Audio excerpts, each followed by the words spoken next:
ಬರ್ತೀನಪ್ಪ. ರೀ, ನಾಳೆ ಎಲ್ರೂ ದೇವಸ್ಥಾನಕ್ಕೆ ಹೋಗೋಣ. ವೀಕೆಂಡ್ ಎಕ್ಸ್ಟ್ರಾ ವರ್ಕ್ ಇದೆ, ನಿಮ್ ಜೊತೆ ಸುತ್ತಕ್ಕಾಗಲ್ಲ.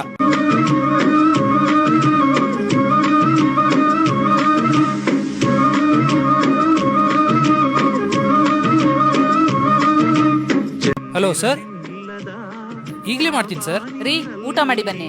ನನಗೆ ಊಟ ಬೇಡ, ತುಂಬಾ ಆಫೀಸ್ ಕೆಲಸ ಇದೆ. ರೀ, ಪಾಪು ಆಟ ಆಡಕ್ ಕರೀತದನ್ ಬನ್ರಿ. ಇಂಪಾರ್ಟೆಂಟ್ ಆಫೀಸ್ ಕಾಲಲ್ಲಿ ಇದ್ದೀನಿ, ಆಗಲ್ಲ.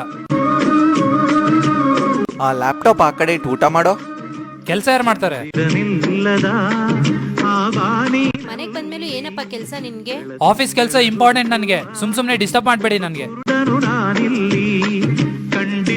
ಹಲೋ, ಹೇಳೋ. ಹಾ, ಹೇಗಾಯ್ತು?